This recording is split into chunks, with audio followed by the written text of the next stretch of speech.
with Brandy afterwards.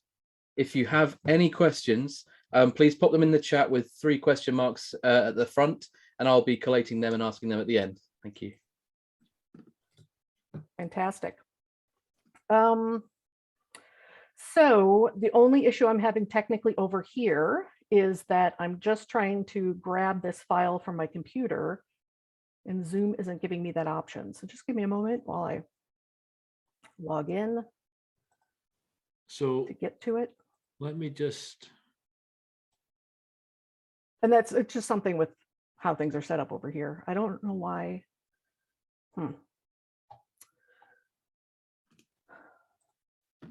So what I'll do, I'll make you a co-host, Brandy. That might help. Okay. That's there now. Okay. And thanks for your patience, guys. It just adds to the kind of mystique.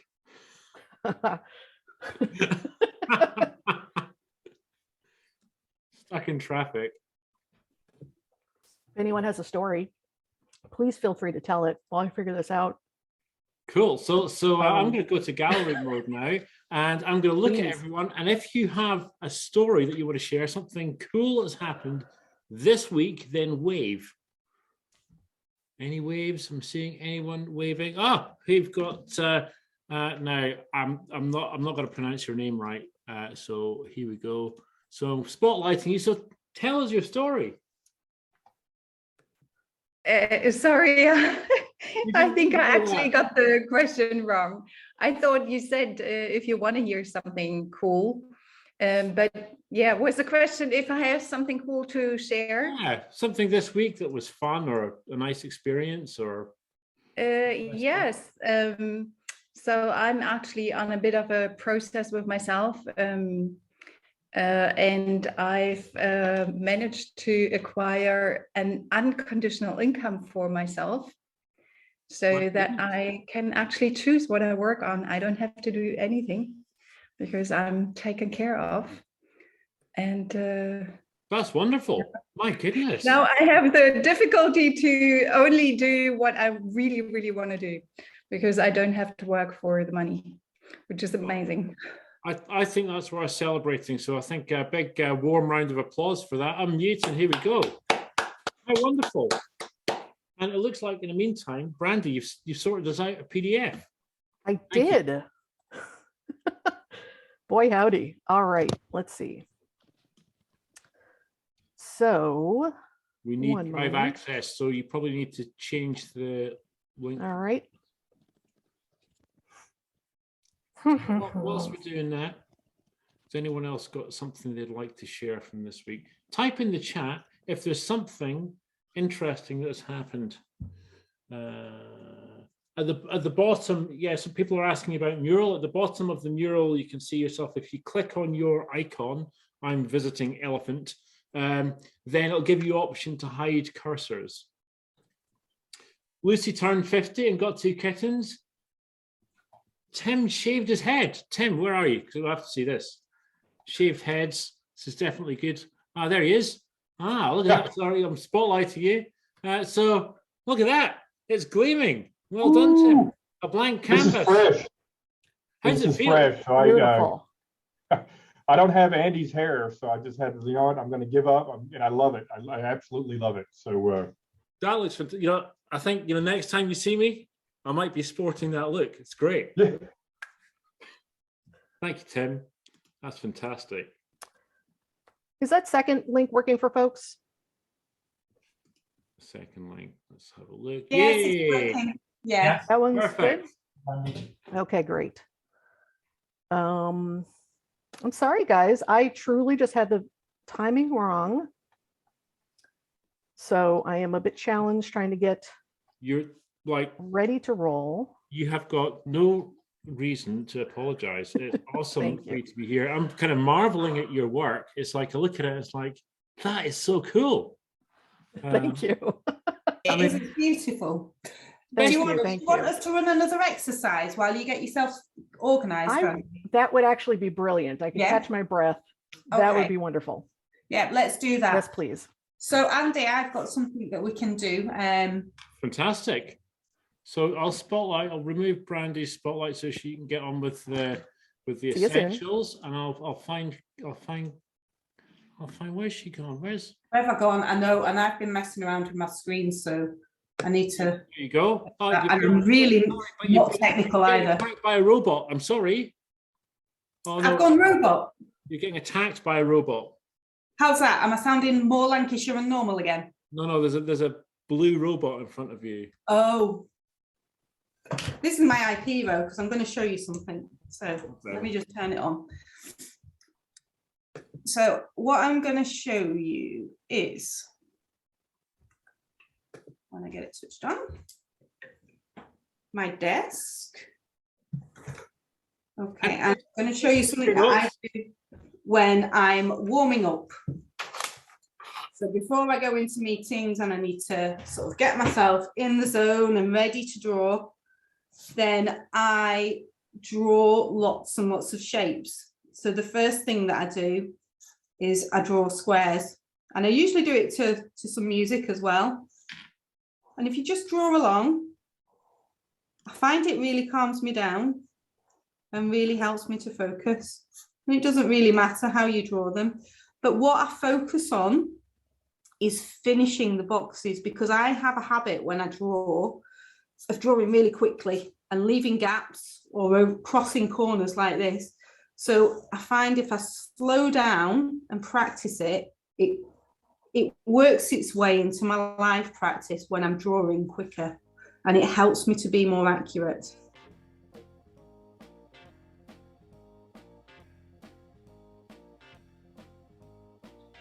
Because I think when we draw things, and I think Brandy says this as well, that you may not think it, but people look for the meanings in the lines that you draw. So if you draw a box and it has a gap, some people will take meaning from that gap. Some people might not notice it.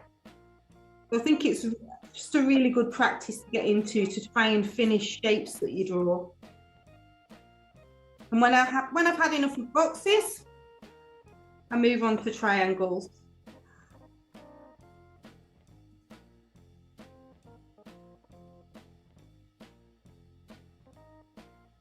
Like I say, there's no right or wrong way of doing it.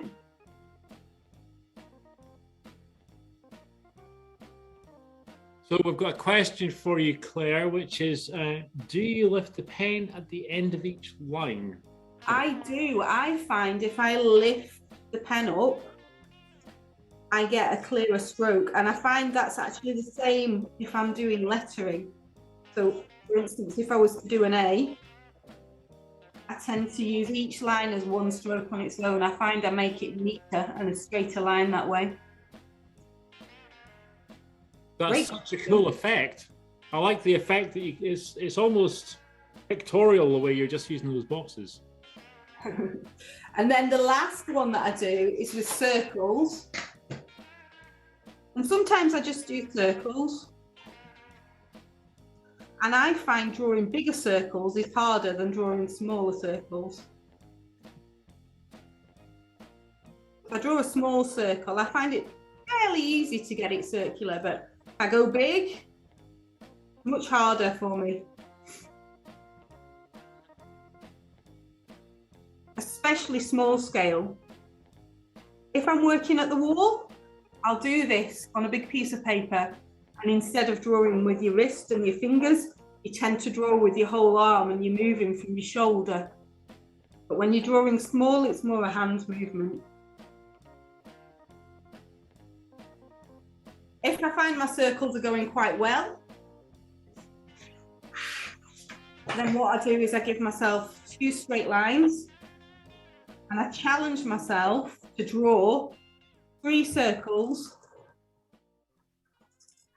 in a vertical line, getting progressively smaller, which sounds quite easy to do, but it isn't always easy.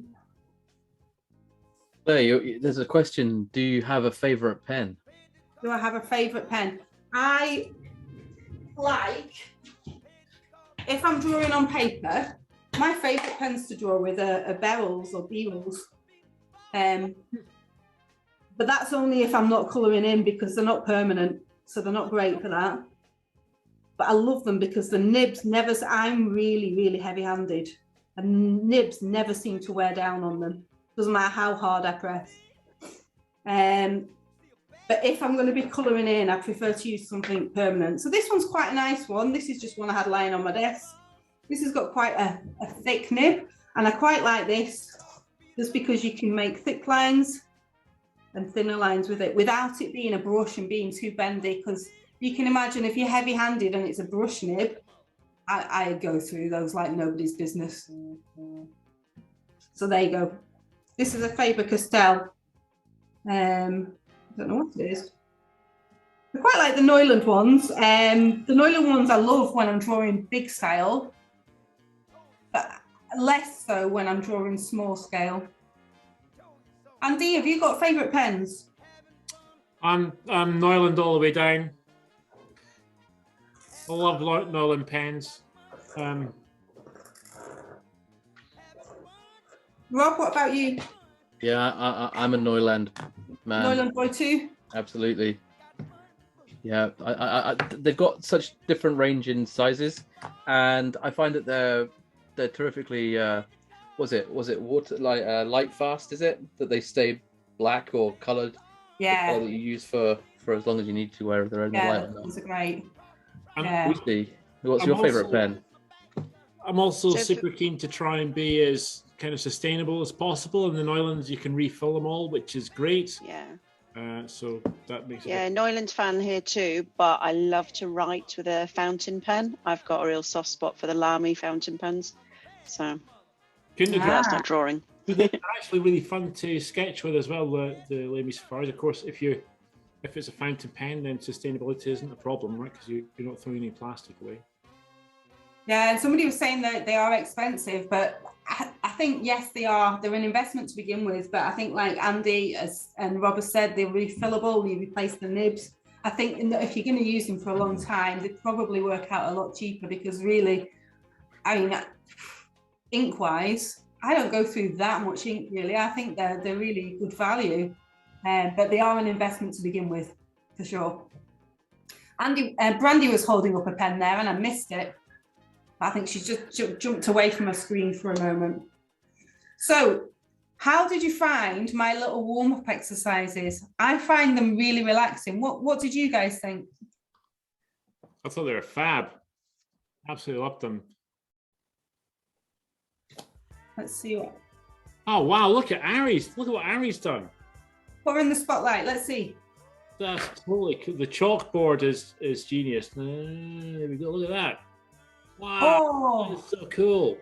It is easier for me to do it this way now. They look like bubbles. I love them. Reminds me of a big aero bar. Or a bug hotel. Brilliant. Oh, Alina's got some cool stuff as well. Alina, I'm going to just spotlight you there. Don't go away, Alina. That's really very cool as well. Fantastic. And Thomas is holding some good stuff up there as well. Thomas, let me see, where are you? Thomas, great. So the squares in particular, I think there's a lot of fun. You can do buildings and landscapes and all sorts of things with that style. I think that's really cool. Yeah, we did a... Yeah, look at the portrait. I mean, it's like, I recognized you straight away without the writing, yeah? Who did we have that time that did all of the... He gave us circles, squares and triangles, and we spent the whole time drawing things out of circles, squares and triangles. That was Pavo. Oh, was it Pavo? Brilliant. Fantastic.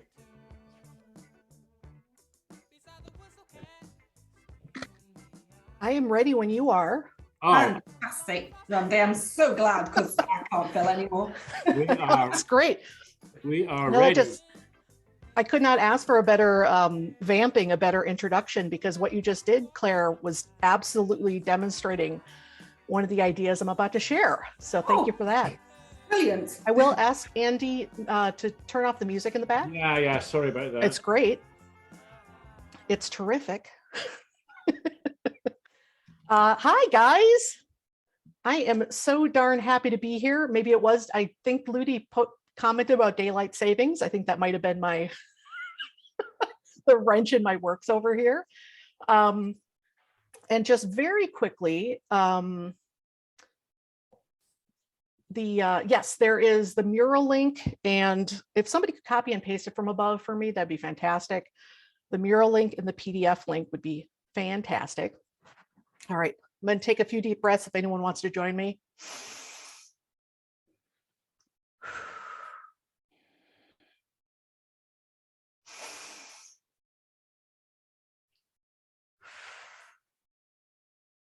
Darn that time.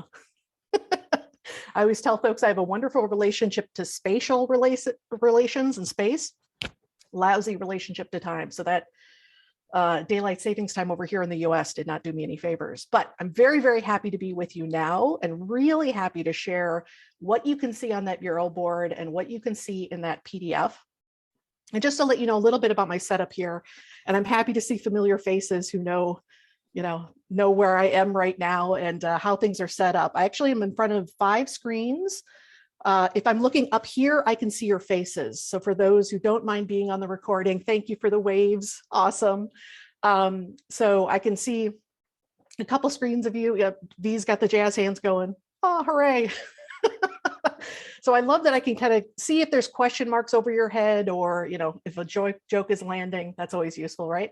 So I can see you up here. I can also see the chat. So I'm pretty good at kind of clocking what's happening in the chat. Do not feel shy about asking questions. I always welcome questions. If I'm looking this way, this is my main camera. If I'm looking down, I'm looking at Zoom or slides. I've got a little mixer here. Big thing is, please do not send me any direct messages in Zoom because it's buried behind my slides. So anything you need to say, if I got something hanging out of my nose, if something's weird, you can just add it to the main chat. It's totally fine. So, all right. So welcome, welcome.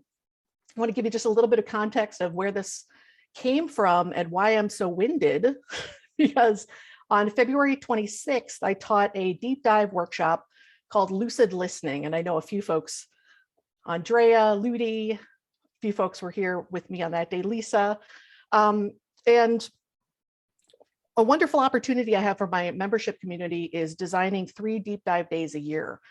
And that's an opportunity to spend 6 hours on one itty bitty brilliant part of visual thinking.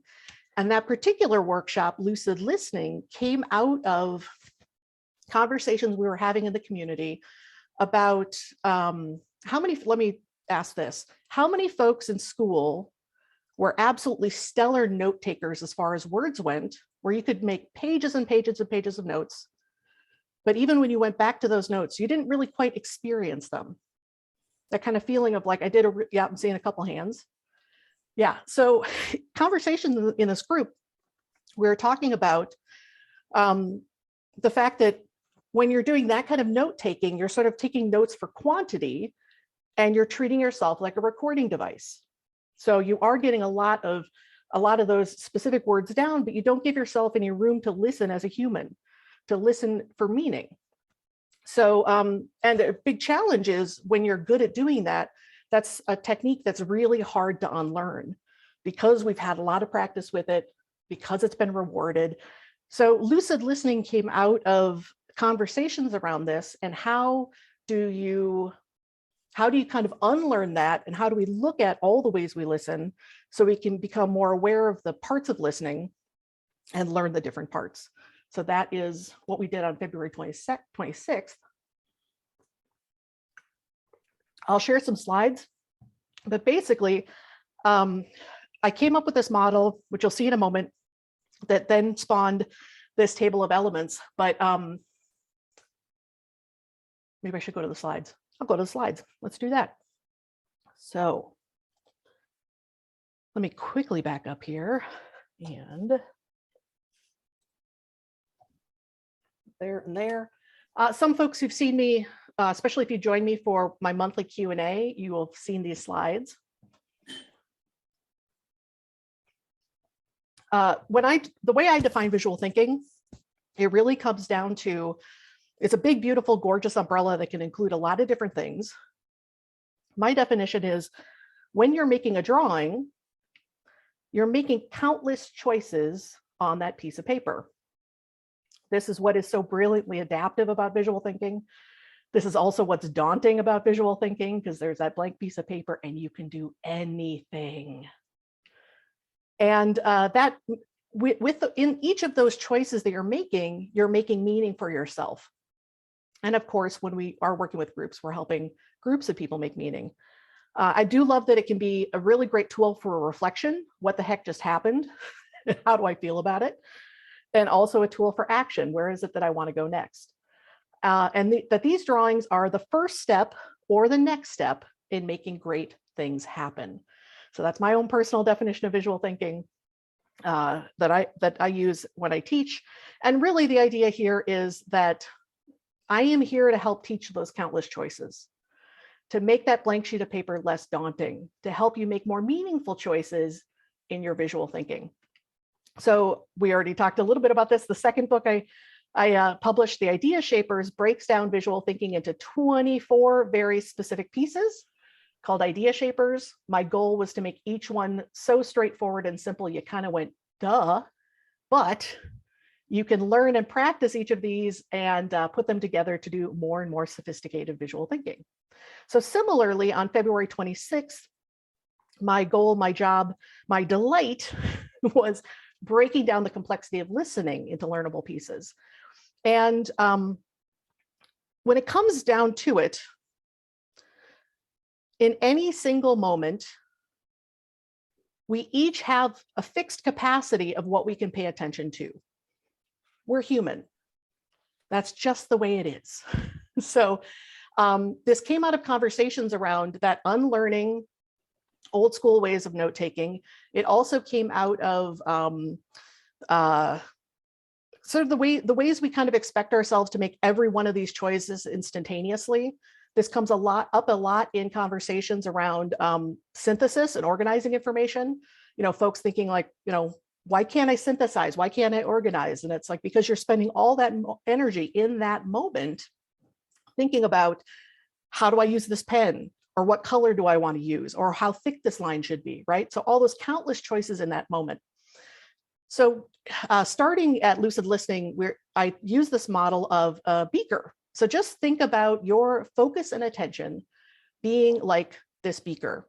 And at any time, you have a certain amount of capacity. Now, two really important things, two things I absolutely know to be true, is that one, any skill set that you have, you know, here we're talking about visual thinking, this could be cooking, this could be driving, this could be playing an instrument, could be any kind of thing you're doing is broken down into component skills.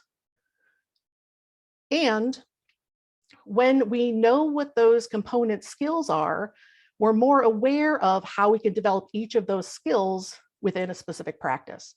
Now, there's two beautiful things that help reduce how much attention you need to devote to any particular skill in the moment. And this is exactly what Claire just demonstrated. So as she said, that simple practice of drawing those shapes and completing those shapes, one, they help get her grounded and centered in the moment. But also she notices that when she spends some time doing that, it also transfers to her experience live later. So even though something like drawing triangles, drawing these circles seem incredibly simple, and they are, there is so much value in that practice. So each one of these skills you learn, you practice, it takes up way less space in the next live moment you need all of your focus. So one thing that kind of makes those skills more easily acceptable, faster, and takes up less of your attention in the moment, one is awareness and systems. So I am here because I love breaking down complexity into learnable pieces. So this is the part I love. So that sense of a context, that sense of what are each of those bands of skills. And the second one is good old experience and practice. It just takes time. Now, I believe that if you have the left arrow, you'll have much more of a plan or a strategy that's going to help you with the second arrow, but you absolutely need both. Well, you could get away without the left one, but the left one definitely makes things easier.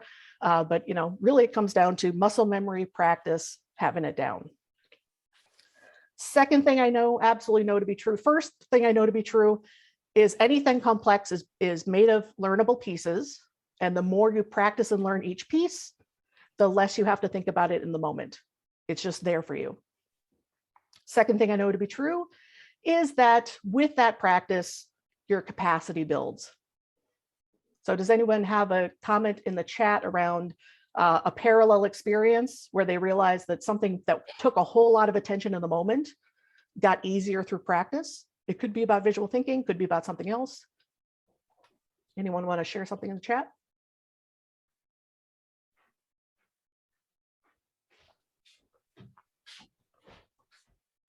Learning Spanish, sports. Yep, knitting, for sure. Lettering, meditation. Yeah, absolutely. And those things where, it's when you first start and everything feels just kind of awkward and weird. And then, however many weeks or months later, it's coming to you completely naturally. Yeah, no longer noticing changing gear. Acrobatics, the building capacity for visual expression, which is, don't compare yourself, George. George says, which is tiny compared to the rest of you. We are all exactly where we need to be. And I love that phrase, don't compare your insides to somebody else's outsides. How many folks have heard that phrase? Super useful. Monica had a fast hand there and smiling. I love that phrase. I also love, because I'm so often talking about a process and product, is don't compare your process to somebody else's end product. So often we're looking at something somebody made and we have no idea of how long it took, how many iterations it took, what their experience was going into any finished product. So that is definitely, please, please, please, you are exactly in the right place. We all have a path in front of us and progress we can make. So yeah, Suzanne says, facilitating a specific exercise, the first time it took almost double the time than what it takes now because I've done it so many times. Absolutely. Exactly. Well, thanks, Claire. I try to share my wisdom where I can. She said wise words. So I'm going to show just a couple experiences here before we hop on over to that gorgeous table of elements. And an example of aspects of listening we talked about in February, lucid listening. One thing is breaking down what's being said. So this is, the content we're trying to capture in words. Folks probably have heard this before, but this is Morabian's 7-38-55 rule, that out of human communication, 7% are the words, 38% is tone, 55% is body language. So this is giving us a context to think more broadly about communication, more than just the actual words coming out of somebody's mouth. And this is a huge reason, especially for sketchnoters, we're the toughest crowd because I don't know how many folks have been to UViz or IFVP or Sketch Camp or any of those wonderful gatherings. If you are a speaker, you will notice everyone has their head down because they're looking at their paper. So just a nice reminder to say, especially given this particular model, great opportunity to look up. We can hear tone certainly if we're looking down at our paper, but the ways we're missing some parts of communication when we're looking down at that piece of paper. Or if you're working as a graphic recorder or graphic facilitator, not being glued facing your piece of paper, turning around and looking at those gorgeous humans that we're there to support. So here's an example of some of the skills just in the band of skills within visual thinking around writing. So you're capturing what you're hearing. And here are some examples, chunking, meaning out of everything I'm hearing, what is it I want to pull out and capture? So that discernment of what doesn't need to be captured and what I do want to capture. Distilling is concentrating down the language and shortening it. So it's faster, more concise. Placement, where the heck should this be on this piece of paper? Spelling. How many folks like that's one of their most stressful parts is spelling? Yeah, see if the fair share, yeah, right. And that's one of my favorite things. Rob Ben in Canada in Alberta, he would just start an event. Spelling wasn't his strong suit, isn't his strong suit. So he would just very simply at the beginning of a session, just say spelling doesn't count. So he didn't have to spend so much of his attention in that moment thinking about that, worrying about that. He just acknowledged it up front. So then that group of people he's supporting are like, okay, we all know spelling doesn't count, we're fine. So not only did that one phrase help free up the attention for him as a visual practitioner, it also helped free up the attention of the people watching who are thinking, he spelled that wrong, he spelled that wrong. How am I going to tell him he spelled that wrong, right? The folks with the red pen in the audience. And then handwriting, how we have to write for ourselves versus writing for other humans. Now, here's an example of some of the kinds of things, and you can see practice, practice, practice. Some of the things that help us concentrate that skill so that it needs less attention in that moment. And this is very much what I was describing before, is when we get into that, when we're treating ourselves like recording devices, where all of our attention is very much tied up into what is being said and writing it down. That's when we don't have any mental space to think about, should this even be captured? If I want to capture it, how can I state it? And all the gorgeous stuff when it comes to organizing and synthesizing, where you think, I just heard these three things and here's how they fit together. So this, unfortunately, is when we are treating ourselves like that recording device. Another pitfall that I'm a big fan of teaching folks out of is what I call iconitis. And that's when you're listening to what's being said and all of your energy is, what can I translate into an icon? What can I draw as an icon? So that's when we get into a very binary thinking of words. What is the word being said? How can I draw it? And we're not listening for, should I even have an icon here? Or, I missed part of the conversation because I decided to draw a whale and I don't know how to draw a whale, right? All these ways our attention gets absorbed in the wrong direction when we're just thinking in of those two. So, make sense? Make enough sense for now? I'm going to take a moment. Let's see what I'll do here. I'll put up one of my snazzy timers just for a couple minutes. And I'm going to welcome you to just reflect on this idea of capacity and attention. Just take some notes for yourself around, how does that feel? What do you notice? Are there places where you feel like your focus and attention are really well allotted or used? Other ways you notice yourself getting distracted or overwhelmed? So I'll put up a couple minutes just to let you gather your thoughts. If you have any clarifying questions or comments, please do not be shy about adding it to the chat.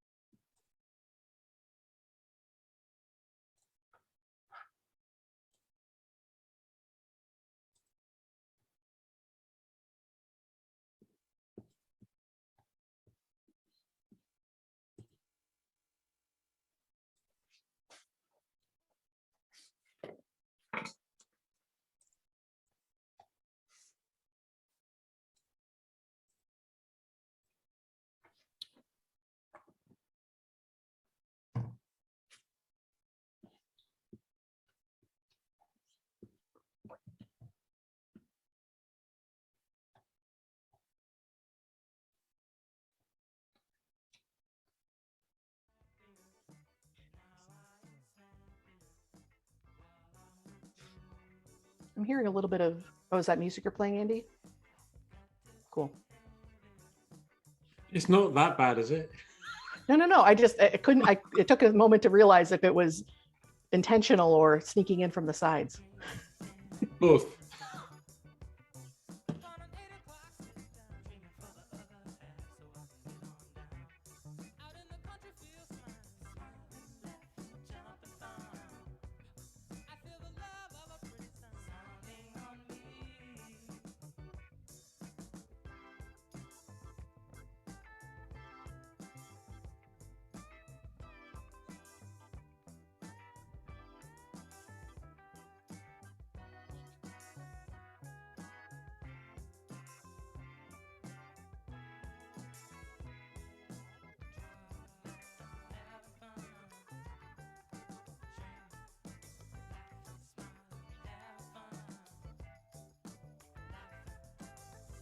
Just about 30 more seconds.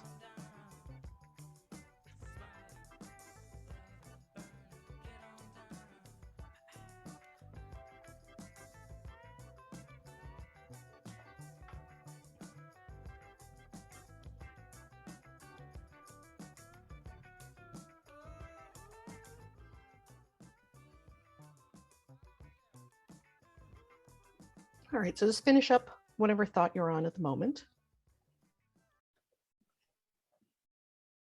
And some great observations and questions in the comments here.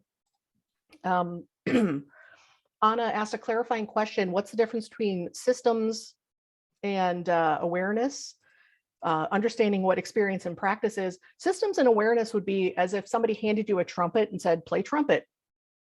But systems and awareness would be, I understand what embouchure is, or how to place my mouth on the mouthpiece of the trumpet. I know I'm going to work on my dexterity of how I'm pushing the keys, practicing scales. So that's taking the skill set and understanding what the pieces are within the skill set.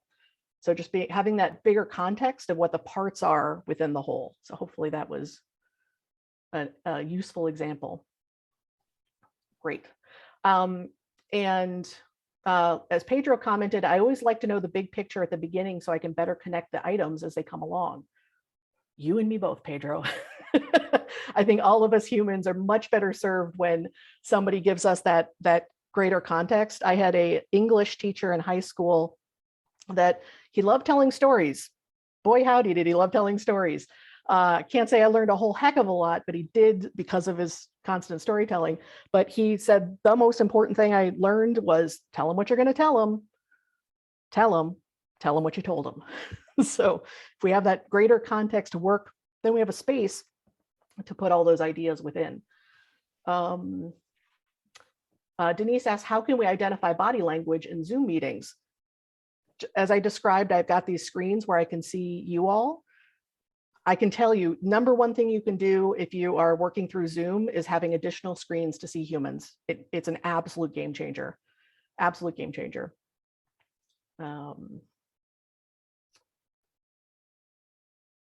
Excellent. Any comments before we go into the table?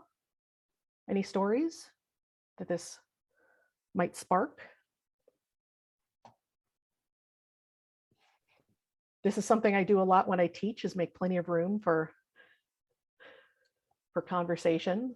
I much prefer a conversation than a presentation. I've got one comment, Brandy, which is exactly this thing that you're talking about. An effect that I've noticed is when you focus on practice of the smaller chunks, what happens is, somehow for me anyway, my desire to be better goes away. Like, not goes away, but I'm not driven by the need to perform because I'm engaged in the task. So I don't want to get better at the musical instrument, and I'm just focused on doing like this phrase, and I get absorbed in that. Yeah, and I love that. Love that you just said that, Andy, because I think that is very much that you're not. The way I'm hearing that is you're not concerned about performing. And I can kind of extrapolate, you're not concerned so much about what the finished product is because you're letting yourself focus on process. For sure. Is that fair? Yeah. And that's why, I love the fact that in English, folks have heard me say this before, it's worth saying again, is in English, the word drawing is both a noun and a verb. And very often people never draw at all because they're fixated or intimidated by drawing as a noun. They're judging their work. Is it pretty or ugly? Is it good or is it bad? And happily, it's also a verb in English. And the great thing is when we're drawing as a verb, when we're focused on process, the only judgment of that drawing is it getting me a step closer in what I'm trying to do? And the issue is so often people are the inner critic, boy howdy, the inner critic is so good at making noise and getting in the way. So it does take conscious effort to keep that process focus so you can really enjoy that process. And the more time we let ourselves be in process and get that practice, get that experience, work through cycles of creative flow, iterate what we're doing, refine what we're doing, we're going to come up with a much better product in the end. So I'm really glad you said that, Andy. That's excellent. What do I mean by, there's a question within the, got it, within the chat. Awesome. All right, should we look at the mural? See what we think of these bits and pieces? Just before we do, Brandy, sorry to cut him. Yeah. Tim had his hand up there for a good old while. I think he's got something to ask. Oh, no, I just wanted to share. Yeah, well, thank you, Andy. I just wanted to share that I've been sketchnoting or attempt to sketchnote for the past few years. And when I go to conferences now and I note, when I'm taking notes, I find that I can draw now a lot faster than I can write. And I've tested this with some colleagues. I was sitting next to someone and they were typing away notes, and I was able to draw the concept of the presentation and just sit back and enjoy the rest of it and maybe tweak a little bit the drawing while this other person next to me is just going crazy trying to type everything. So that was an observation I made, I'd say maybe a couple of years ago. And I thought, yeah, wow, we're really onto something here. So I've really enjoyed it since. So thank you. Thank you for letting me I want to ask, what do you, I agree with you. And what do you think makes it so much faster? I have a theory, but I'd love to hear what you think.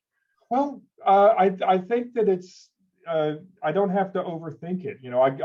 I simplify all my drawings so people are just OU people. I don't have to get into the detail, and I can capture the concept. And sometimes they'll just have a slide and I'll just kind of resketch the slide because they've thought about how to present that material. And when I draw it, it becomes like my own version of their stuff. So yep. I find that to be easier for me.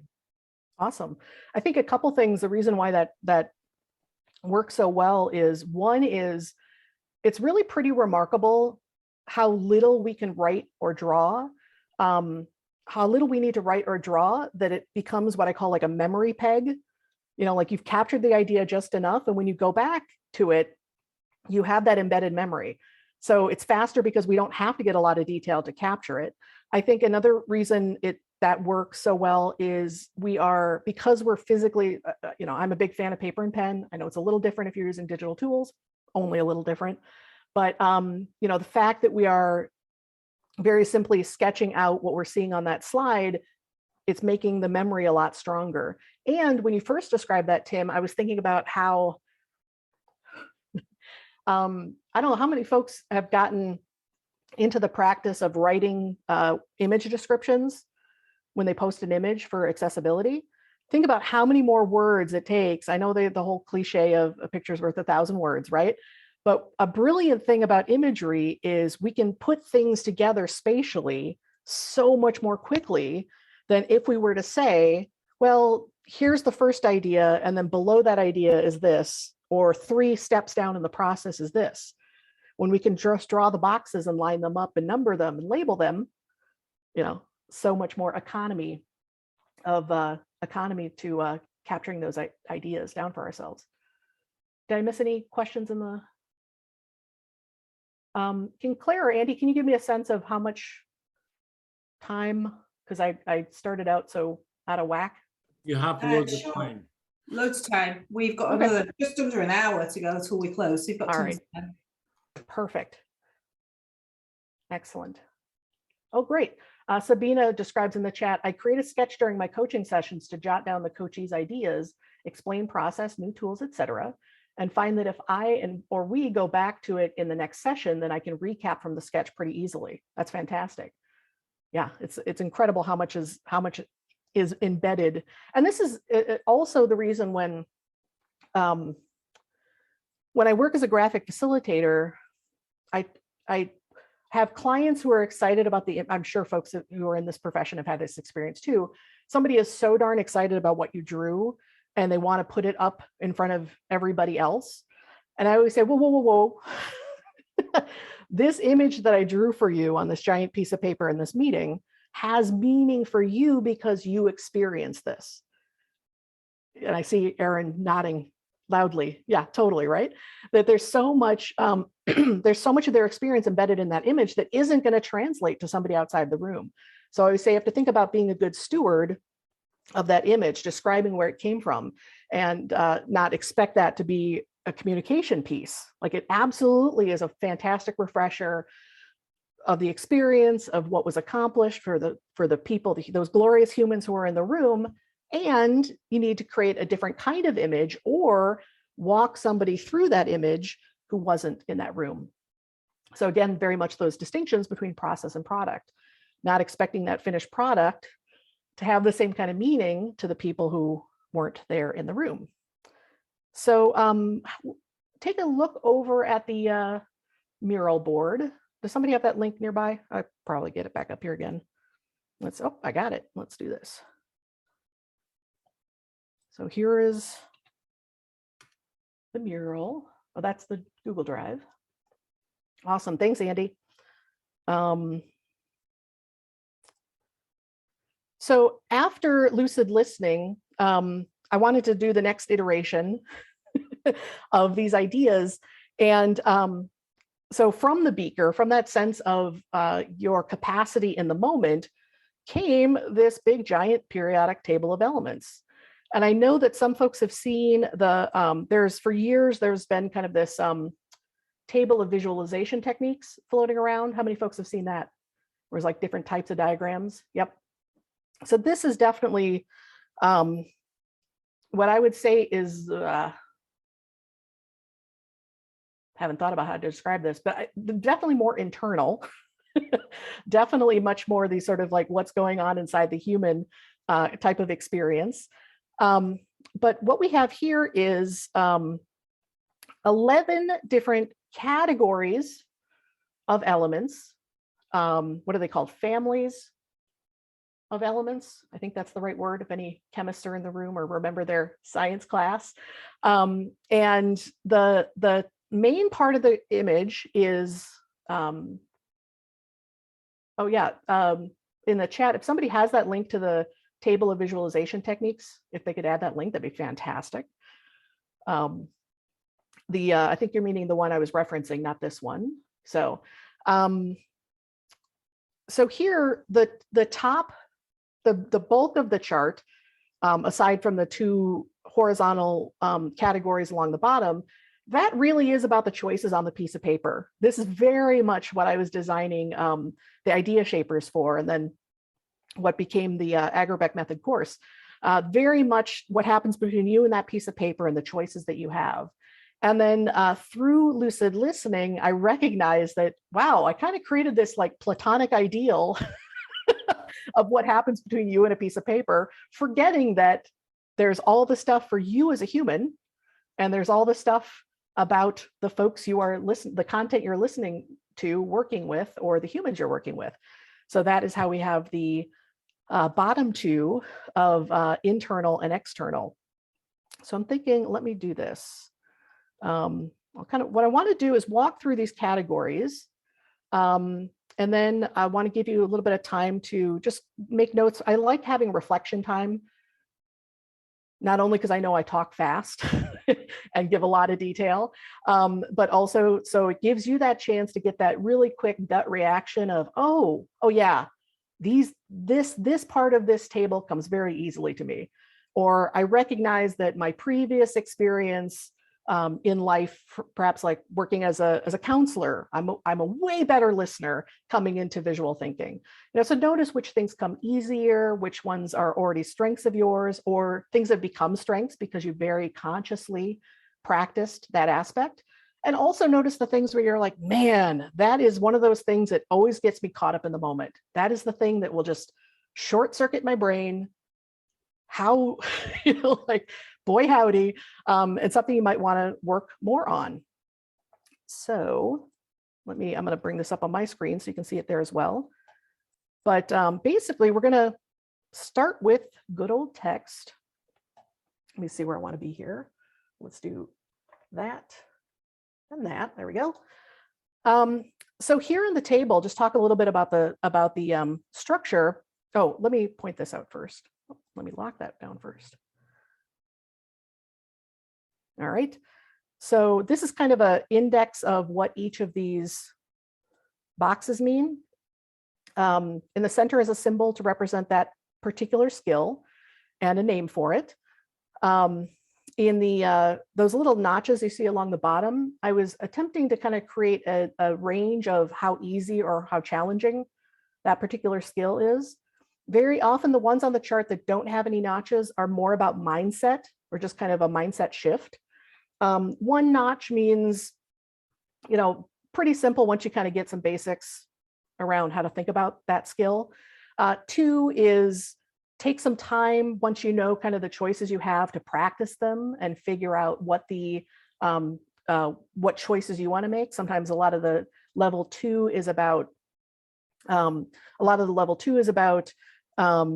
personal choice and personal style. Like, okay, I know how color works, but this is how I choose to use color consistently throughout my work.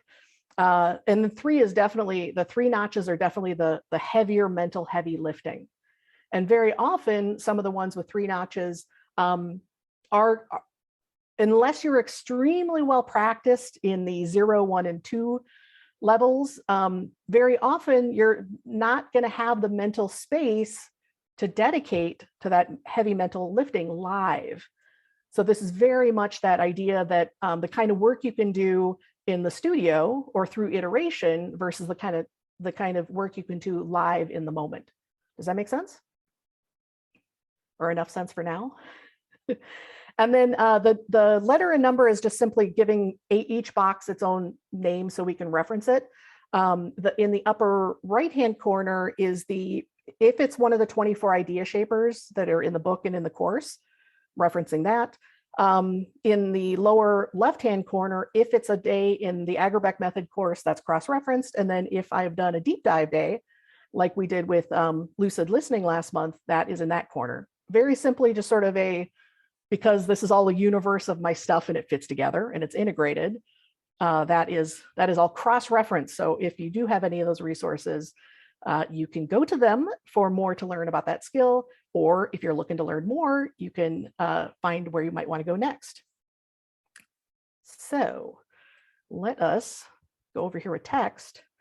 And in this model, the left-hand side is a little bit more about the capture and the physical aspects of text.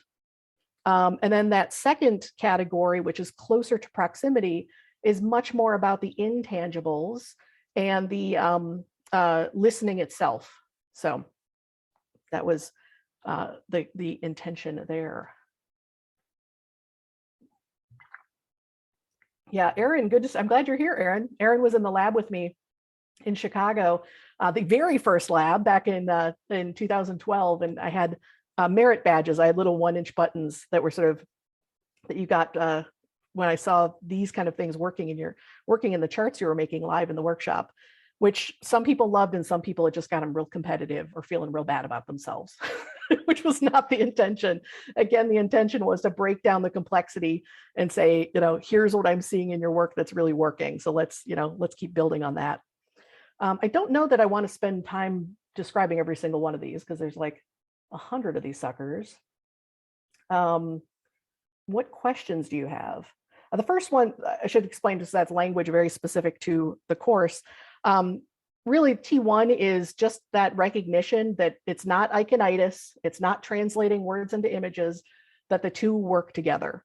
So I think sometimes when people discover visual thinking, they go from, they get so excited about the visual part of visual thinking that in their mind, it kind of becomes, well, now images are good and words are bad, right? It's very much how the two work together. And when I say images, I mean shapes, diagrams, iconography, very broadly defining what images mean. And you can see there's a couple missing icons because last week I pretty much ate, slept, and breathed working on this chart and set it aside for a few days, and that was part of my harriedness was like, how refined can I get this before I go on Zoom? So know that those will have icons, even if they don't at the moment. I love that, Ari, that words are our friends too. Absolutely. It's all communication. It's all communication. So any clarifying questions around text? Some of these components, does this kind of break down into component parts make sense? I know this is kind of a quick, yeah, image, anyone that's blank is just, I haven't drawn the icon for it yet. That's all. So, oh, thanks. Veronique says, love the structure of communication. Yeah, that's actually those specific icons in that specific box were entirely from lucid listening. So if you want to know what those shapes mean, that's soon will be an online course. But that is in the course, we talk about what are the things you want to be aware of to try to get out of the way as much as possible. Things like confusion, distraction, looking at what are the parts of language. Every speaker thinks every single thing that they're saying is important, but yet there's kind of like the fuzz and the stuff that's not so key. There's the actual points folks are making. And in between, there's a lot of sort of flourishes in language. So for instance, humor can be a really positive flourish. Well, I guess if people are being sarcastic, it could be a distracting flourish. Storytelling can absolutely help make a point, or it can distract from a point. So that's a little bit about those symbols there.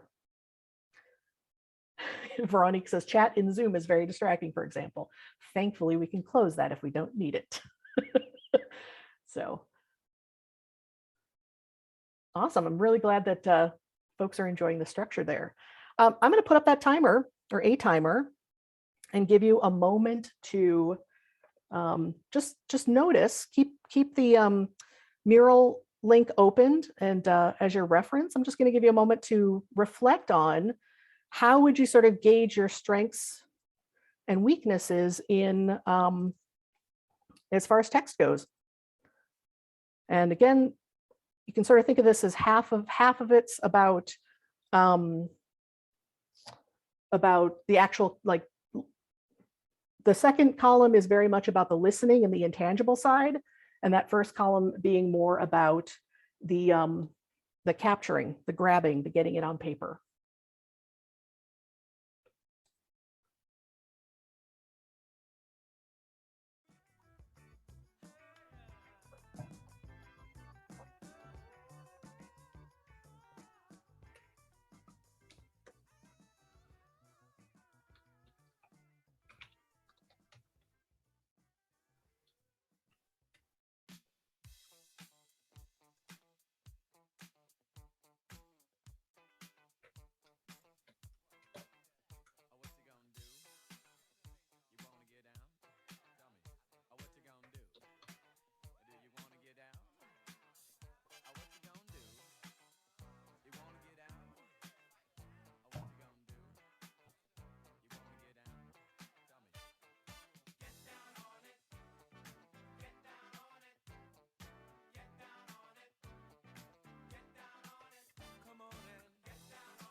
And if you'd add any questions or observations to the chat around text, I'd love to see it.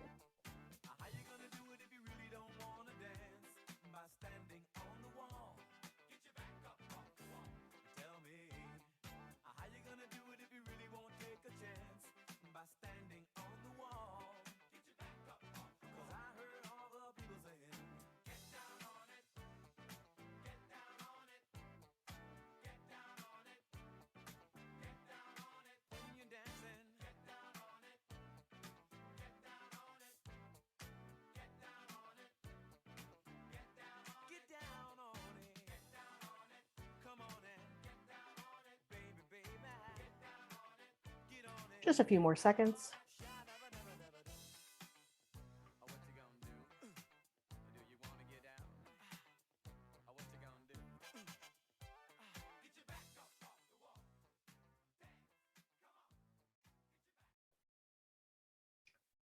Any questions or observations? I saw a couple questions about future future categories. I can definitely talk about that image one and the scale ones when we get there. Kavita asked about where to start.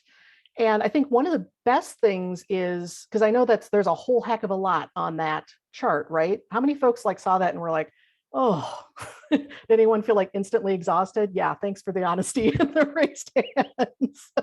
I get it, right? So I think a couple first things is, again, visual thinking is so incredibly adaptable and powerful, and you can use it for every freaking thing because of all these different choices we have. So I think looking at this as far as what things do you already have in your toolkit? I think very often when folks are discovering this work, they feel like they're starting at square one, and they absolutely are not. We all have different experiences we bring into our work. So just recognize what you're already bringing into this practice. And also recognizing which things you already, both what do you already have experience in and what are the things you're most attracted to. You can do brilliant visual thinking and use no color. Or color could be absolutely the most expressive, your favorite and most expressive part of what you do in your visual thinking. So just kind of recognize like which ones are resonating with you, which ones aren't. I definitely recommend starting with ones fewer notches higher up on the chart. And then building to the more complex things farther down on the chart itself. Any observations somebody like to share? But again, it's not meant to be like this absolutely comprehensive, let me exhaust you before you even start. Though I know it may be, especially with how we're all handling so much all the time already. Just my intention with this was it came out of last month's workshop. I do think it'll become like a card deck, which will have questions on the back of each one, so you can kind of self-assess. So I think this will become some kind of a self-assessment tool, probably a shorter course, and probably something like a poster and a deck. So just to know that that's where I'm thinking this model will go at this moment. But you guys are getting the sneak peek, the very first look at it. Hooray. Any observations?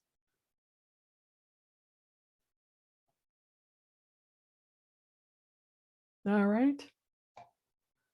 All right, let's talk about, oh, and very quickly, for anyone how many folks have heard me talk about the visual thinker's success path, or they've seen the visual organization scale in the world of facilitation?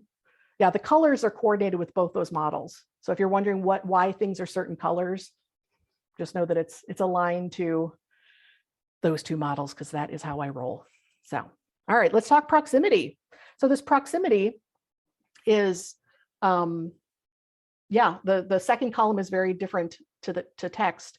Yeah, definitely that second column, I know proximity is fitting above it just with the layout right now, but that second column of blue is very intangible, very listening focused. This second category or family of elements we have is proximity, and that is, let's go back there. Proximity is about placement of ideas, how things sit next to each other. Very simply, putting similar ideas close to each other, pushing dissimilar ideas apart. So it's about placement and proximity. Where does it go on the page? And we go from something as simple as scattering ideas. We have an icon of popcorn. That's how I describe it when I talk about it, is breaking that linear thinking, breaking that linear format.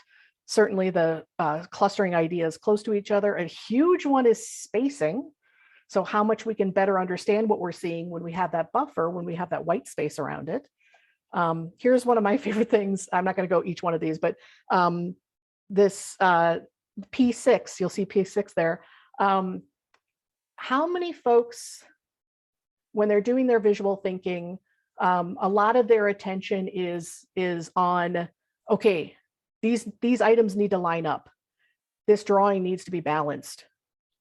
If there's 3 ideas for this thing, there has to be 3 ideas for this thing. Anyone willing to raise their hand where they're like really thinking about alignment and order? No? Okay, thanks, Ari. I know you're out there.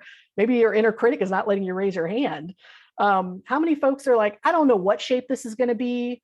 Like, it might be lumpy, it might be lopsided. I don't care. How many folks feel like they're more that? All right, maybe it's too late in the day. Maybe I'm talking too fast. I'm seeing very few hands, but in my experience, thank you, Ludi.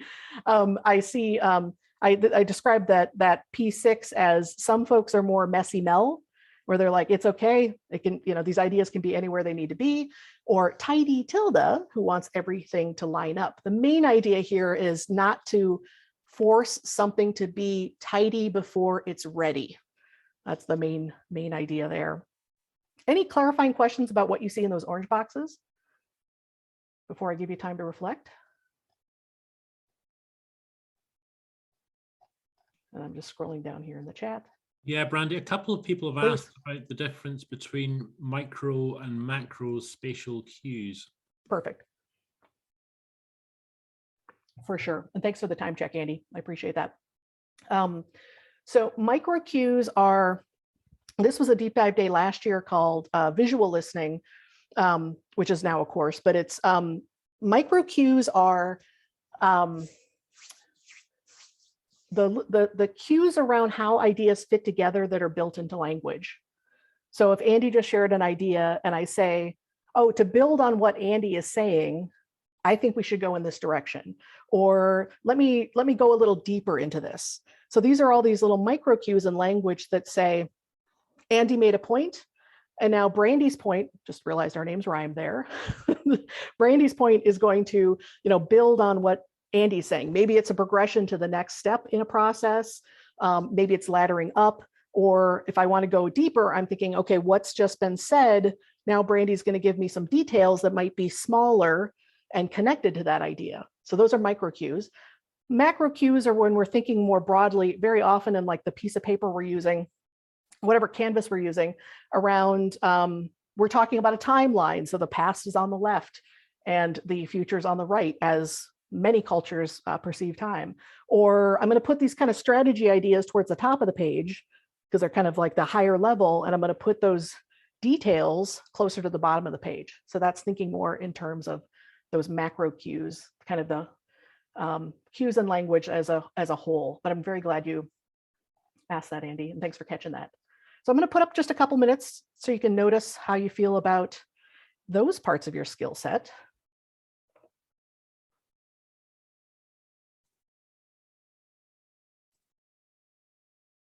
So just a couple minutes. And again, please add observations or questions.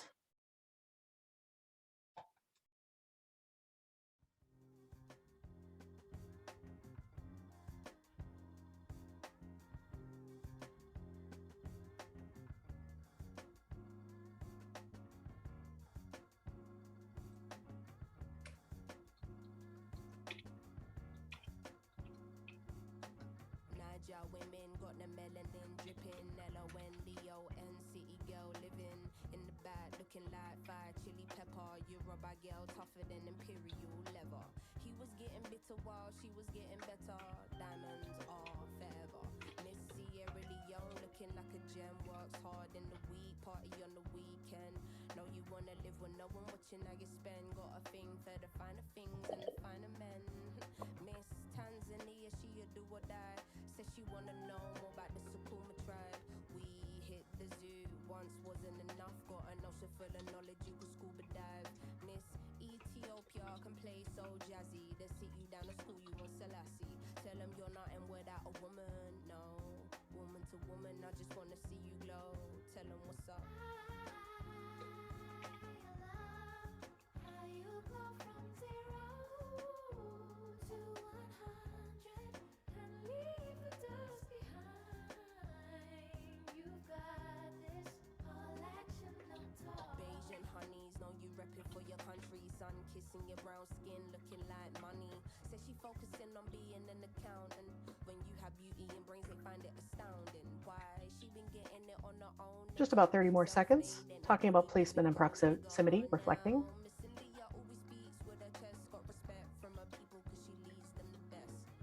Real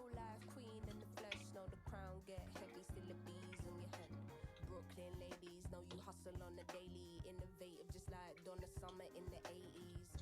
Your time is seeing you glow now. Intelligence and elegance, show 'em how. Miss Jamaica understand food for the soul. She get up in the kitchen or she throw down. Ain't nothing without a woman. All right.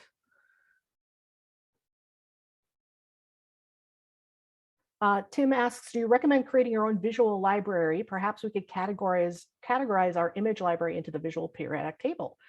Tim, are you talking specifically about collecting iconography? Like the images? Yeah, kind of. I mean, we've done this, over time. I've just kind of have notebooks and I haven't really consolidated them, but I thought if I'm going to do that, maybe I can do that in this, use this as kind of a guide. Right. I think if I'm answering your question, knowing the system I built, I kind of put everything in that same, I put the imagery all in that same column. But I mean, usually when I think about, go ahead. I'm saying, I guess I'm referring to iconography. I mean, just not just images, but any drawings and text and all that kind of stuff. I think we can kind of categorize, because I found that it was hard to find conceptual things like the word alignment. How do you draw that? There's ways, and then once you figure out a way and you like it, then I'm gonna save this for next time. For sure. Yeah, I mean, if this structure helps you collect those ideas and organize them, awesome.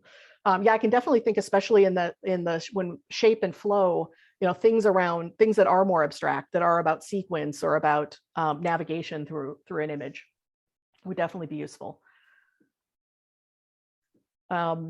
Sabina says, proximity is interesting to think about. When I'm doing a 1-page or 1-slide sketchnote recap, I take longer over this.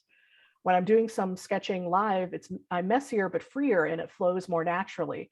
I consciously think about proximity less. Yeah, well, and I don't think, you said maybe that's in part down to practice. It could be, but I absolutely think what you just described is the differences between in the moment and having more time to reflect and think about where things go. When we're working live. It was on the kitchen table earlier. Oh, can we get Lucy muted? I want to know what's on the kitchen table. I'm ready. So I think, I describe work as being, you make different choices between when you're working live and not live. It's like, what decisions need to be rabbit decisions, like fast, quick, like a bunny in the moment. And I can appreciate what you're saying about in those times where it feels like it's more of a flow, because you're so incredibly present and you really are making decisions of this. No, it's all good. I'm glad he got his charger. Awesome. The way we're really present in the moment, and we have this way of noticing, this is very much to that micro cue idea, noticing like, oh, that new idea builds on this idea over here, versus when we're doing a turtle project, a slower project, we have more time to process. That's when we can back up and go, okay, here's everything. And now let's think about, how do I want to use this page and what goes where? So yeah, exactly. Being more present. Denise has her hand up. Excellent. Denise, please. Can somebody spotlight her for me? No, don't need to spotlight my myself. Okay. All right, please ask. Yes, because I'm very shy.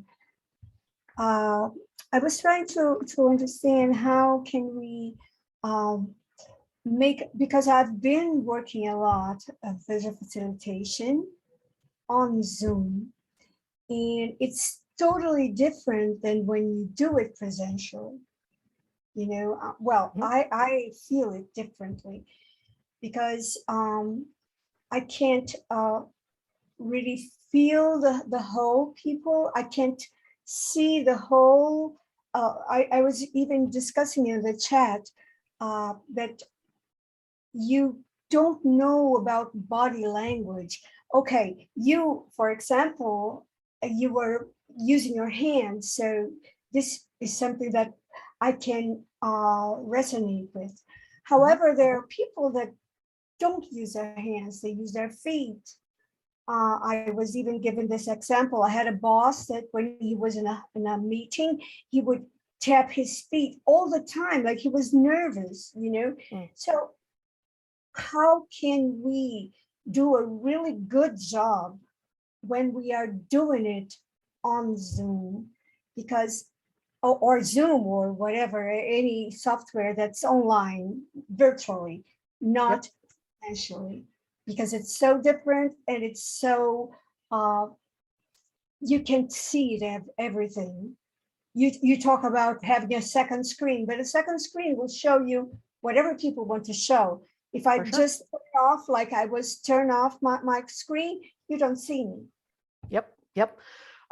Great questions. And that definitely, if we're fitting that in the model, that's absolutely in the in that purple row at the bottom. Like, what is all that great information coming from outside of ourselves? The group dynamics, the tension, the movement, you know, when you kind of feel the air change in the room.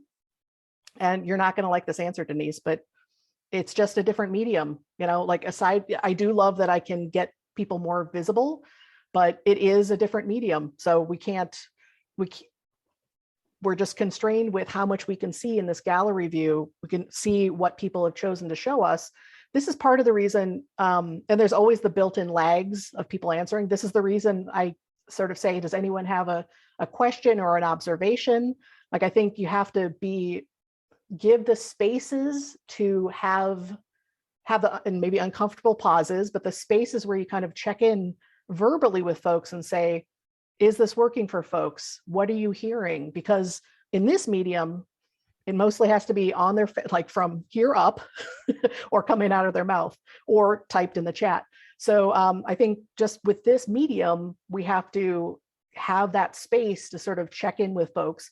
And then it's a matter of, you know, do they choose to share or not share? So it's absolutely a constraint of the medium. Let me ask you something else. I'm sorry. Do you think because of that, the result of your visual facilitation is less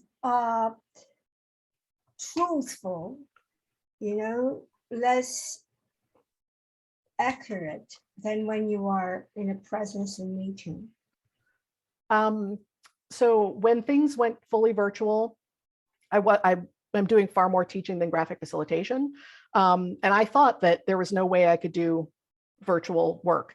The projects I've had, I have been very pleasantly surprised how, as long as I can hear, you know, and I don't see the group usually, or I see, you know, just where one camera is pointed for me. I've been impressed how much I can still pick up. So I have been very surprised how little difference there's been between what happens in the room. And though I know, you know, there's information I'm not getting. So I don't know that I would call that less truthful. I think each one of us does the best we can with the information we're getting. And we just have to acknowledge that that information is different in that format. So, yeah. Thank you so much. Yeah, for sure. Yeah, I like that George said different truthful, for sure. Yeah. So I appreciate you wanting enjoying the planned time for questions and reflections. I can recognize we are not getting through all the other 9 categories in the time we have, but I'll definitely keep this board up so people can take a look. Let's do this. How much time, Andy? Including whatever wiggle room we have for 20 minutes questions? left. 20 minutes. What was 20? Okay. Yeah. Awesome. Thank you. So how about this? I'll capture a couple of those other clarifying questions elsewhere in the chart. I would love, I didn't get like a sign up prep for this, but I would love to do a follow-up session if anyone wants. That's the success path of the visual thinker, because I think that progression is useful and it definitely ties to this. So if anyone's interested in that, I would say, do you guys is it okay if I send out like a follow-up, Andy, or can you send out a follow-up with absolutely an invite for folks? Yeah, awesome. Yeah, you give us the info, we'll ping it out to everyone and more. Awesome. I love seeing the yeses. Okay, great. So instead of people emailing me, I'll send out an invite. Yay! Oh, you guys make me feel good. You want to hear me talk some more? But I think that'll definitely reinforce a lot of what we're seeing over here in this chart. Let me see. One thing I would love, and again, maybe save the link locally. I would absolutely love people's questions or comments as Post-it notes added to this mural. Like I didn't say that earlier, just so we could see it more clearly as we talked about it, but by all means, if you have any questions or comments about these parts, and perhaps I can address some of those at that follow-up session. And let's see, Andy asked a couple questions. Let me do this. I'll go here and there. Untangling imagery. And there was another one, I think it was the levels of information, maybe. Untangling imagery, that happens to be a specific phrase from the course, but it's that thing of, again, very often when people teach, so we're talking about that guy, whoop, this guy, untangling imagery. This is one of the longer videos in the Agerbeck method course. I think it's like 45 minutes, but it's talking about how do we decide what should be captured in an image? When we decide something should be represented as an image, is it how abstract or how representational is it? When we are capturing ideas in images, is there a sense of continuity and consistency across the images? Thanks for your lovely compliment, Sarah, there in the chat. So, that kind of thing of what level of detail does this image need to have to be useful in this for what I'm trying to do? So it's a bit more sort of like use of images, level of detail. We talk about abstraction, that kind of stuff, versus the visual vocabulary are above that and also at the top. So first is the very top one is just, is this best captured in an image? And I love, when Dan Rome talks, he says, look, guys, you can draw a circle and label it. And that has just captured that image or captured that idea, I should say. So you don't necessarily need to have the perfect icon or know how to draw that particular icon to have an idea be captured. So I would put that in the first box. The lower box that needs an icon still, that very much is a little bit to what Tim is describing, though he is talking more broadly, that the kind of collecting what are the visual elements I use consistently. So I'm kind of more aware of, that's a great go-to if I'm working with this, or, I use this kind of shape when I'm working with this. So that's what that one means. So hopefully that was something useful in there. And then there was something, what was the question about levels of information? It was, so thanks, that was great on untangling, okay. Brandy. The other one was SC6, just diagonally down, so listening for hierarchy. I was curious about that one.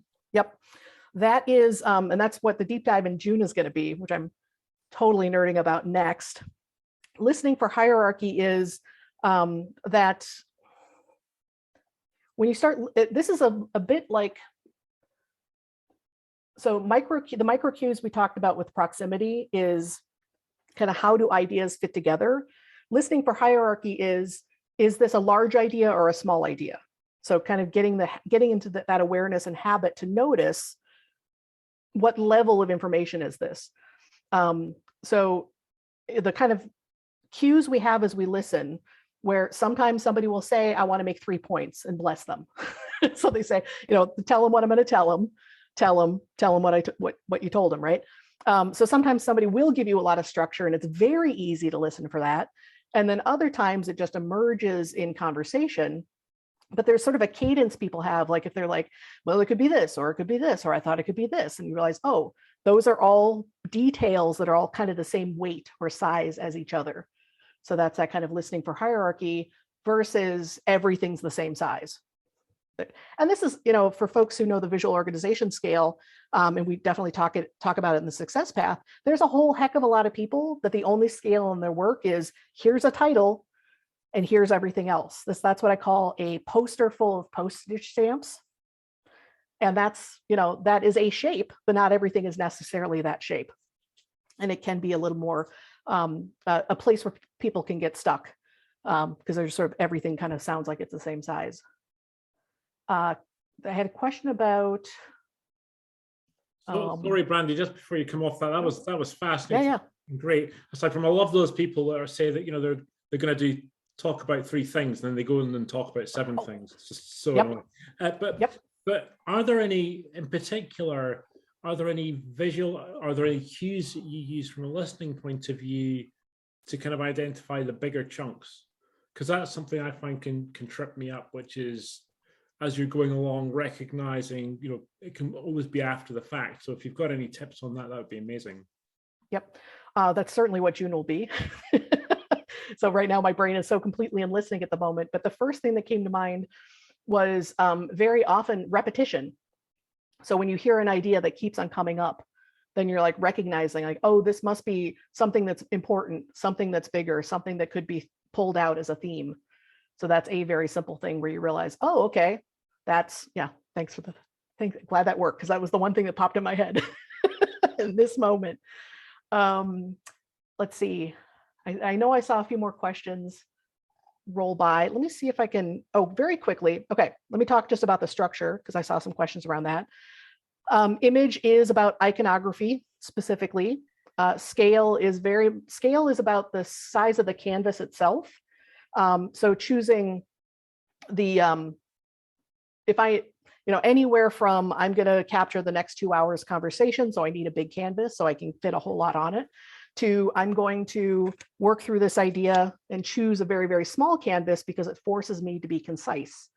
And then also the scale of the size of the ideas within the drawing itself, which was very much to Andy's question. Canvas is about materials. What are we drawing on? What are we drawing with? How does the shape of the canvas we're using change the way we think? I know happily through teaching workshops and through the book, I have turned a whole lot of people into stack magicians, which is when you make your thinking modular and you put one idea per small thing, so you can sort things and move them around. Eveline, I saw your hand raised for that one, right? Stacks are fantastic. Stacks the word I use in the idea shapers, but it's basically, you know, modular thinking. Shape is where we're getting more into organization and integration. So what is the shape of this conversation?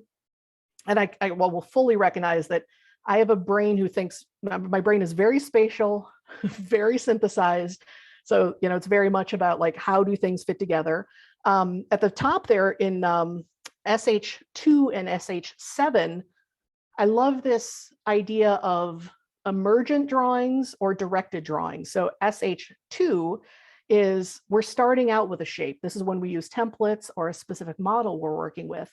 And if you have the right shape or you have the right model to work with, it can be a very useful exercise. And a lot like a tidy tilde personality would be like, well, I need to know what the shape this is before I go into it, so everything can neatly fit in this bento box of ideas. Versus the messy Mel might be more comfortable with that SH7, which is, I have no idea where this is going to go, and let's see, you know, what direction it takes. And that's also when you let a shape emerge, then it's all of that is useful information. So the fact that, you know, there's 15 things around this idea and there's 2 over here, that's information. Versus, why isn't there perfectly 5 things under each idea? It's like, no, that one needed that many ideas. This idea needed fewer ideas. And then that is information. And I saw the 10 minutes. Brandy, can I ask a question that's been asked in the chat as well? Yes, so please. Pedro asks, what's the difference between P10 white space and CA5 material space? Great idea. Material space is, this is what I had labeled real estate, which is when you know, for instance, if you do have a piece of paper, like very much when we're working live with clients, I have this piece of paper taped up to the wall, or I have paper on a pin board or whatever the thing it may be. And I know this conversation is going to be about 45 minutes. That is having a sense of, I can fit this conversation on this piece of paper. This is learning how not to give 30% of the piece of paper the title. You know, all those kind of things where we're having a better sense of how much space do I need to get all these ideas down. So that's what I call kind of real estate, but I changed it to use of the material space we have, to kind of make it a little more, little less abstract. And then white space really is, where is their breathing space? Where is their buffer on the page itself? So in P5, where you talk about spacing, that's a little bit about like just making what we're drawing more legible, because we have those spaces between letters, between words, between lines of text if we're stacking text. And then white space is around, is there enough kind of flow and parts that I didn't draw on so I can see the clusters, so I can see what direction this took versus everything kind of, you know, crowding each other. Does that work, Claire? I love the distinctions. Thanks, Pedro. Really I saw the helpful. thumbs Thank up. you. Awesome. Awesome. We've So got just over 5 minutes left. Brandy, sorry. Great. No, all good. And thanks for everyone for rolling with me after, you know, starting out so discombobulated. And flow very much is about navigation and direction. Like, how do you move through a drawing? You can make some decisions around this up front going into a drawing. You can kind of discover some of this as you go. And then there's many times, you'll definitely see this with the visual organization scale, there's plenty of times where things don't flow. That's just not the shape of what happened, you know. But when there is direction, having different ways of representing direction and sequence, or making a disruption, or pulling out focus, you know, all those kind of things. And then that beautiful pink and purple band at the bottom, one internal, just being much more self-aware.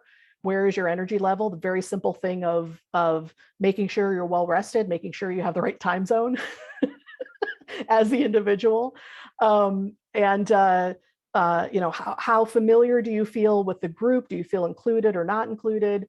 If you're working with groups of people, you know, do you have a sense of like your own developed style that you can lean on? That are, you know, that, so you have that sense of you're expressing yourself in your own unique way.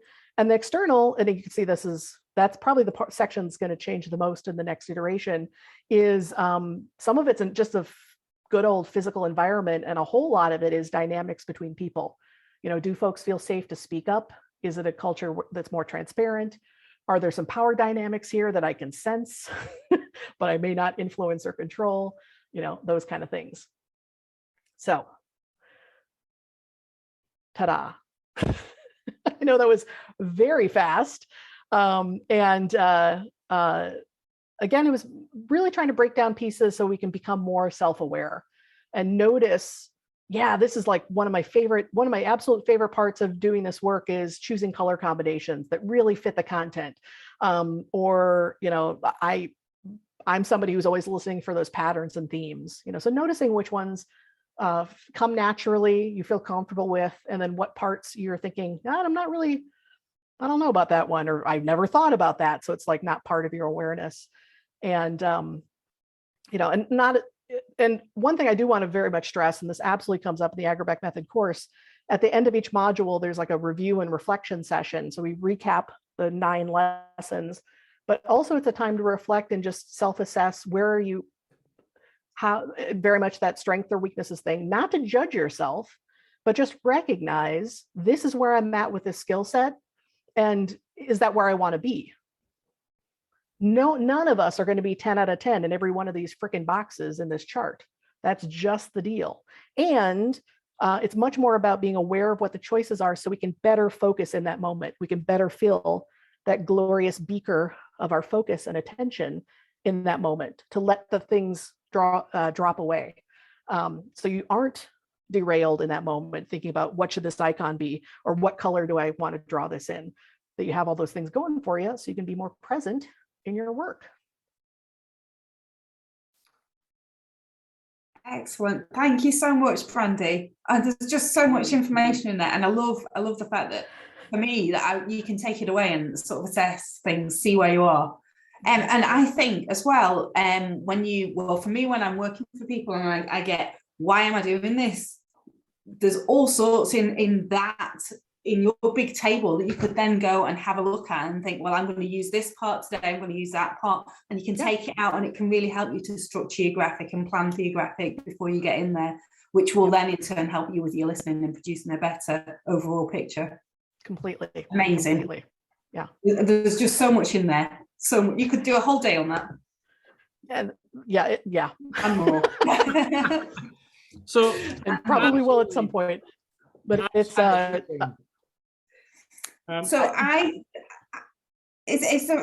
go on. I just want to thank everyone for being guinea pigs and being the first audience to see this. So thank you, and letting a whole lot come at you at once. So I really appreciate your time and attention here. And like I said, I'm going to leave this mural board up, save that link, add questions and comments to it. That's really, really useful information because it all makes sense up here. So And Brandy, I know I didn't explain everything. Please do send us Andy. through a follow on. We'll send it all to everyone who registered. And for everyone here, I just ask you, I think we should just all unmute just for a second. Let's give Brandy a very, very loud and happy thank you. So thank you, Brandy. That's been absolutely brilliant. Thank you, Brandy. Thank you. Thank you. Awesome. Thank you. Awesome. I think before we wrap up, Lucy is going to announce our prize winner. And Andy is going to give us a bit of a heads up about the next Scotviz. And then I think it will be time to say our goodbyes. So Lucy, over to you. Yeah, the winner is Karen Ginsberg, drawing as priority visions. Karen did all 5 of the drawings. So Karen, please reply to my message, and we'll send you a book. Send you some goodies. Andy, do you want to tell us about next Scotviz? Yeah, so next Scotviz is a chap some of you might have heard about called Tanmay Vora. You might have seen this kind of style of sketch note he does. Tanmay is super well known in kind of leadership and human resources type circles. Absolutely fantastic guy. He's going to come along, talk about leadership, talk about visual thinking, talk about the impact of visual thinking in his work with companies, helping to build cultures and that type of thing, and also do a little bit of a step-by-step about how he goes about creating and condensing visuals that have impact. Excellent, thanks Andy. So again, thank you so much for coming along, Brandy, and sharing all that wealth of information with us. It's been amazing. And thank you to everyone else for coming along and coming back to Scotviz. We've missed you so much. So yeah, we'll see you next quarter. Thank you. I've got to say that's end of June sometime. We don't have a date yet, but we'll post it up. Yeah, after that, just before you go, I'm going to pass over to Rob, because the one that we've maybe got coming after that is pretty awesome. Rob, do you want to just give us a little bit of a preview? Yeah, so that will be our September event. So we've gone to quarterly events now rather than monthly, and we may have Tia Kratter joining us, who works for Disney and Pixar, and she's put together this lovely book called The Color of Pixar. It's all about color. Her whole life is about color. She's like the director of color and shading or something. And you find a different page, and each one of these has these different kind of things about the different color in the movies. So hopefully with permission from Disney, she'll be allowed to come and speak to us in September about that book, about other things. So that should be pretty cool also. Fantastic.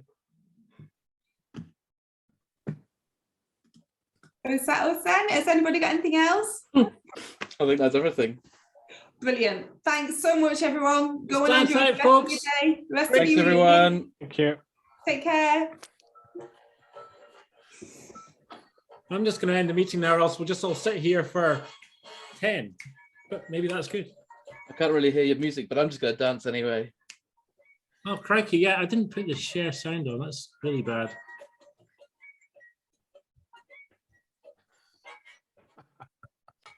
So this song, I heard this song in a music store in San Francisco, and I lost myself over it. And it wasn't years. I was like, "What is this song?" And it wasn't until I was sitting in the theater seeing Austin Powers, and they use it for the intro. Then I'm like, "That's the song!" The best. Cheerio, folks. Oh, that's the dance, Brandy. You got it. Big two little go-go.